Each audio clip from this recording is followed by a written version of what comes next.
So how you doing? Today, I want to have a little discussion about the 925.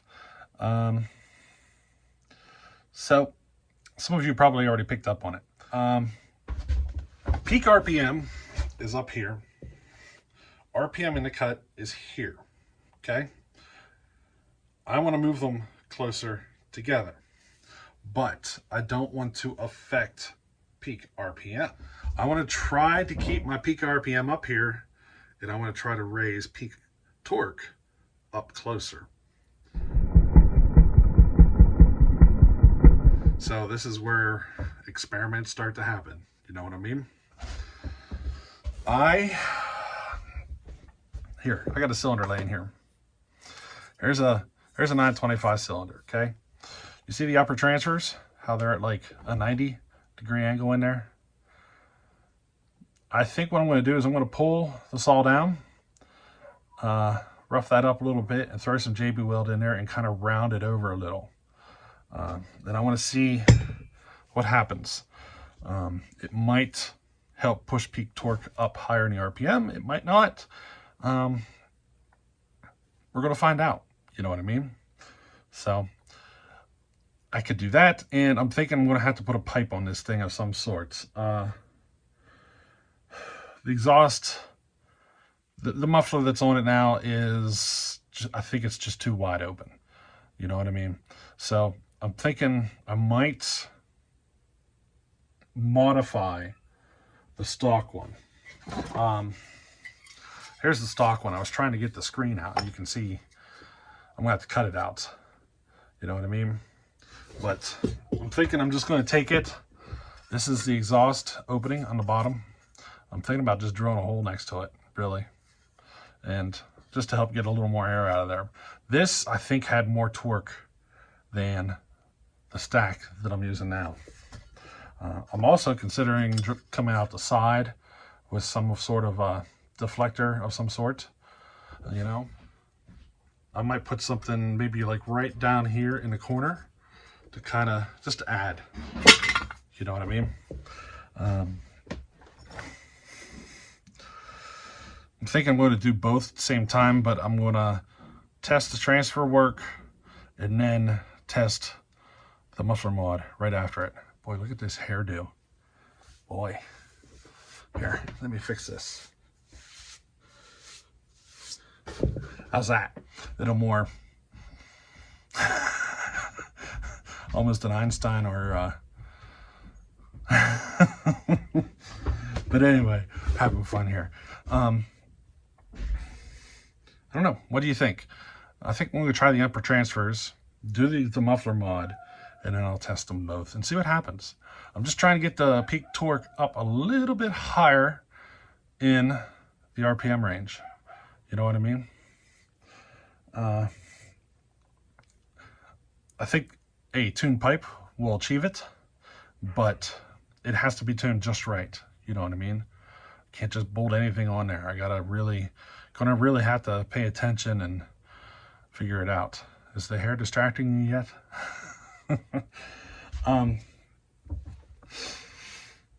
That's my goal. So I want to get that torque up there higher in the RPM range. It will affect it in the bottom end too, though. I'm going to lose it down on the low RPM. I'm going to have to make sure I keep the saw revved out. You know what I mean? So she'll be a fast cutter. And another little thing here is Mr. Obsolete. Get ready to port a Promax 610 for him, and I got a surprise box in the mail from him. I was not expecting this. I didn't even know it was coming. Wrote me a nice little note. See that? But he knew the clutch was slipping. So he sent me a complete clutch for the saw. Now it is used, but it is dang near new. Like, it's used very little. But everything is here. The bearing is here and everything. He also sent me some gaskets for it and a set of seals. Was not expecting this package at all. I was going to do it for the, just because. But here he goes and sends me this stuff. Look at this. Look at this nice little note he wrote. Great guy. Check him out if you haven't already. Mr. Obsolete. He's one of the first channels to come and show some support to my channel, and he's been here for pretty much the whole journey, I should say.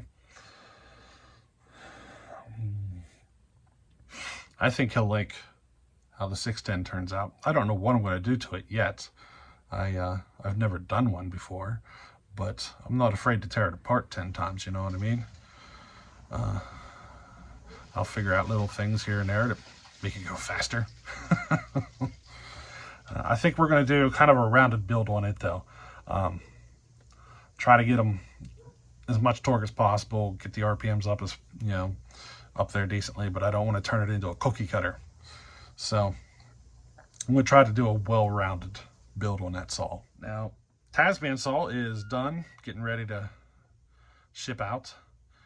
I might wait till about June and see if I can convince Tasman to ship the saw over to Dyno Joe. And I was thinking, it's going to cost money to do this. I was wondering if you guys would be willing to help with this. Just maybe a couple of dollars here and there, and we'll work at getting it to Tasman, and to cover the expenses of getting his saw dynoed. We got to ship it to Dyno Joe. We got to ship it back to Tasman, and so I was wondering if maybe some of you guys would chip in. $2, $3, anything helps.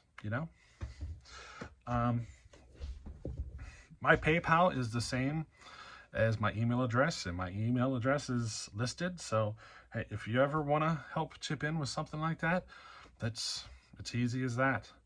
I don't rely on the super chats and stuff. They really take a big cut of it.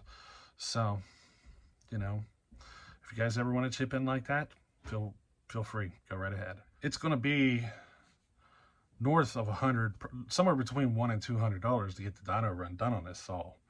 I'm thinking by the time it's shipped twice and on all that stuff. So anything helps. Feel free to help chip in. I'm probably going to end up sending more saws to Dyno Joe after this one, just to see. I have a feeling he's going to see maybe 1 or 2 saws a year from me. I don't put out a saw every week or every 2 a week or anything like that, but I'll send you the occasional whenever, just because. We got a few coming up that I'd like to get a dyno run on. Now back to the 925. I just thought of something.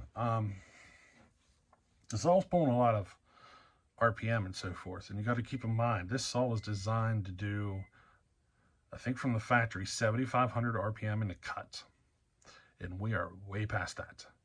So no promises this saw holds together. Okay, it might blow up on us.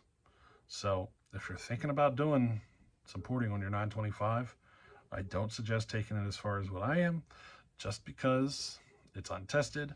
We don't know if it's going to hold together. I'd hate to see you blow up your saws. You know what I mean? If you want to raise your exhaust, a couple of degrees, it'd probably be fine.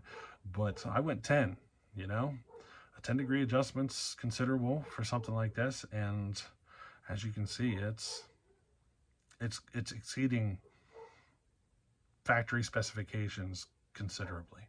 So be careful if you decide to do one of these. You know what I mean? Sometimes you got to build a few of the same saw to really get a handle on what you want to do. You know what I mean? It's just, you don't always achieve greatness the first time.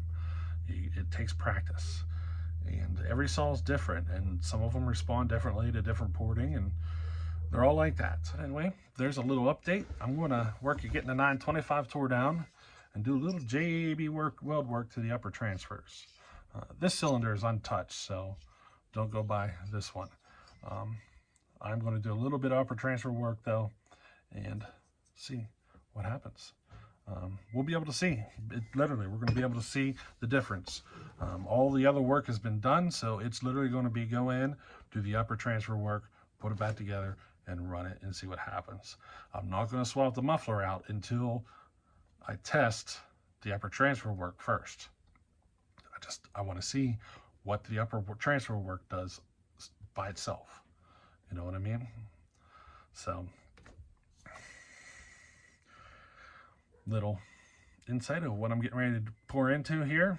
And hey, we'll catch you on the next one. All right, later.